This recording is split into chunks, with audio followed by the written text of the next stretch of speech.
In this video, I'm going to be looking at some Viktor Frankl quotes, some of his top quotes, and going to be analyzing them and just looking at what he's trying to get across with these quotes. If you don't know who Viktor Frankl is, he was a Holocaust survivor who unfortunately has passed away from old age. But he wrote one of my favorite books, Man's Search for Meaning. It's an account of I'd say it's an account of the mental state of the prisoners in the concentration camps. And he also developed a form of treatment for mental health called logotherapy. It's a psychoanalytic technique, and it's basically the goal of logotherapy, or the belief, the fundamental idea of logotherapy is that the number one, the most important number one desire for human beings is the desire for meaning. It's not to reproduce. Obviously, these are desires, but they're not the top desire. Eating, surviving. The top desire is to search for the sense of meaning. So that was his idea. He believed that meaning is the way to transcend the suffering that obviously was commonplace in the 1940s, 1930s. All the way through the Cold War, and nowadays it seems like we're suffering from a different type of suffering. Suffering from a different type of suffering. That sounds funny, but yeah, more like we're suffering from a lack of suffering. Seems like in some sense we need to build our own mountains because our world has become so innovated, which is good in some ways, but in other ways it's almost too easy, if that makes sense. But anyway, let's get into the video. So, start off the first quote. Everything can be taken from a man but one thing, the last of the human freedoms, to choose one's attitude in any given set of circumstances, to choose one's own way. Really like this quote. It seems like a lot of times, I personally have struggled with this. It just feels like, you're being controlled by external things. The world around you is dictating everything you do. When in reality, no matter what's going on, no matter how terrible of a situation you're in, or the opportunity for malevolence, or the opportunity for greed, the opportunity for cheating, anything like that, you still have the opportunity to choose your own way and to make your own decision. No one else can take that from you. I think he talked about that in Man's Search for Meaning when he's in the concentration camp. He said he saw some terrible people saw people do horrible things in the concentration camps, but he also saw people give away their last piece of bread to other people and to volunteer to go to the gas chambers, and some incredible things that it really just transcends everything that the people endured in the camp. It's unbelievable. But let's get into the next one. When we are no longer able to change a situation, we are challenged to change ourselves. I really like this one. It's short, but it's good because we're so focused on the external nowadays. We're so focused on it. Everything that's going wrong with our lives, we seem to point to external things. It's whether it's the government, politicians, our friends, society. I love that. Oh, it's society. Yeah, it's a society. We just blame other things. Maybe it's the referee in a sporting game, you know what I mean?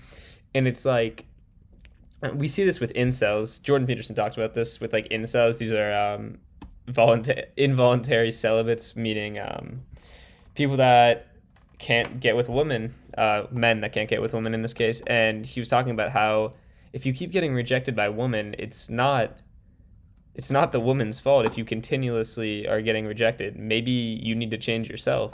It's like if you keep failing in school, maybe it's not the school's fault. That's how I used to. That's how I used to always think. Oh, it's the terrible test. The teacher sucks. It's like, yeah, maybe some of that's true, but at the same time, maybe it's your fault too, and that's most likely what it is. But all right, let's keep going here. Don't aim at success. The more you aim at it and make it a target, the more you are going to miss it. For success, like happiness, cannot be pursued. It must ensue, and it only does so as the intended side effect of one's personal dedication to a greater cause, a cause greater than oneself, or as the byproduct of one's surrender to a person other than oneself. Happiness must happen, and the same holds for success. You have to let it happen by not caring about it. I want you to listen to what your conscience commands you to do and go on to carry it out to the best of your knowledge. Then you will live to see that in the long run, I say, success will follow you precisely because you had forgotten to think about it. Yeah, I mean, this is it's a hard concept, and I'm not sure I've fully grasped it. I've read about it in Man's Search for Meaning later in the book, and I mean, it's a really deep thing to think about. Like, I guess the most practical use I've had from this idea of not aiming and pursuing something directly is like when I'm trying to go to sleep. Um, I've started to try to stay awake. That's my way of falling asleep. I tell myself, let's try to stay awake here, and I just breathe, focus on breathing while not trying to sleep. I'm just pursuing my breathing, and I'm just staying awake, and I fall right asleep. It's like sometimes if you're so focused on a singular thing and it's not meaningful, you're just focused on a singular success, something that might be an object, that might be a goal. Sometimes it seems like you need to have something bigger, overarching, some bigger overarching meaning to help you. I mean, it's like I had this happen with me. I got cut from a golf team a couple years ago, and I was so focused on just making the team. That's all I intended, and I didn't have a bigger aim. You know what I mean? There was no bigger aim. It was like make the team, and I'm singly focusing on that. And in some way, you need to have an overarching meaning. I think like maybe the meaning is to be the greatest golfer in the world. This is just I don't actually want to do that. I'm just talking. Maybe it's to be the greatest soccer player in the world, and then overarching above that, it's like you want to be the greatest soccer player in the world, so and you want to be the greatest human ever to live. Something like that, overarching. I'm not sure. That's a hard concept, but I'll finish up with this quote right here. I know we've only done three, but I'm gonna keep doing these videos. Just I want to keep it short so people stay focused here. And this one's probably my favorite one. Those who have a why to live can bear almost anyhow. It's so true.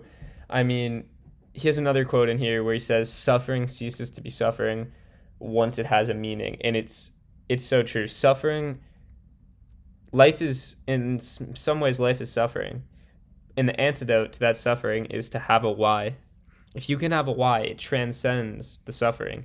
I mean, he talked about in the Man's Search for Meaning, he's like digging in the frozen snow in the middle of Bavaria, and there's German soldiers around him, and he's digging at the snow. He's all sick, and his feet are swollen, and his hands are hurt. And he says in the book, he's like, all I was thinking about was getting to my wife after he got out of the concentration camp. That's all he was focusing on, finding his wife. Unfortunately, his wife died. But he even says it almost didn't matter that she was dead because people always stay with you even once they die. And it's just so true. Like, why would you ever go to the gym? Why would you ever read books? Why would you ever work if you don't have a reason to do it? And the problem in our world right now that we all personally face is a lack of meaning, because why would you ever want to do all these hard things to make yourself better if there's no point? I think the only reason people even work nowadays, I mean, if the government isn't just giving the money during the COVID times right now, I mean, you can literally just live off of unemployment. But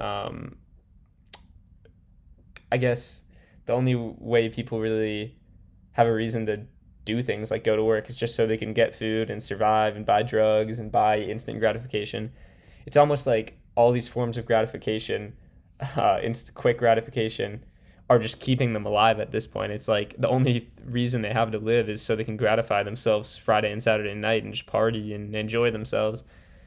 I say enjoy, but I don't think that's very enjoyable. But yeah, gotta have a why. Gotta have a why.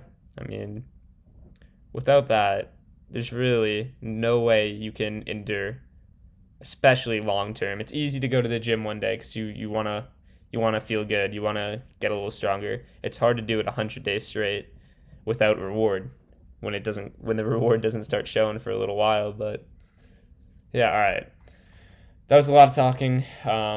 Hope you guys enjoyed, and I'm gonna try to do another one of these, maybe with more Viktor Frankl, maybe some Jordan Peterson, maybe some Goggins. maybe some, who else could we do? Soel.